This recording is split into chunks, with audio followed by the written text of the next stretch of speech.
তো আমি তো গিয়েছিলাম মালদা, আর মালদাতে গেছিলাম তখনই মিশো থেকে দুটো ডেলিভারি বাড়িতে দিয়ে গেছে।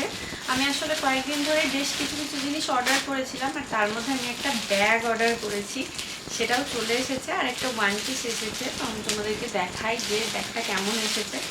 আমি নিজেও দেখবো ব্যাগটা কেমন এসেছে, আমি খুব এক্সাইটেড।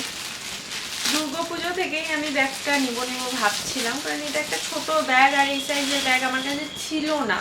আর টুকটাক বেরোলে না মনে হয় যে হ্যাঁ একটা ছোট সাইজের ব্যাগ থাকলে, যদিও আমি বড় সাইজের ব্যাগগুলো ইউজ করি, তোমরা দেখেওছো, মানে এই সাইজের ব্যাগটা ছিল না। এবার অনেক সময় মনে হয় অনেক কিছুর সাথে অত বড় ব্যাগটা হয়তো যাচ্ছে না।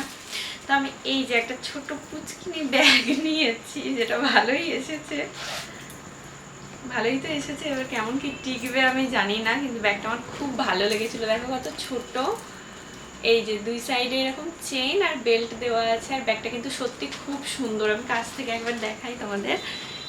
এই এই হচ্ছে ব্যাগটা, আর ইসে লেদার টাইপেরই বাইরেরটা, আর ব্যাগটা কিন্তু খুব মিষ্টি, খুব হালকা। তো দেখা যাক মানে ব্যাগটা কেমন কি টিকসই হয়, আর আমি তো তোমাদেরকে অবশ্যই জানাবো। দেখো কত ছোট, মানে ঘাড়ে রাখার মতো নয়, এই হাতে নিয়ে থাকার মতোই, টুকটাক মোবাইল, মানি ব্যাগ, এই সমস্ত টুকিটাকি জিনিসগুলো রাখার জন্য। তো কেমন হয়েছে তোমরা জানিও। আর হ্যাঁ, এটার দাম নিয়েছিল 138 টাকা। যদি লিঙ্ক লাগে বলো, আমি দিয়ে দেবো।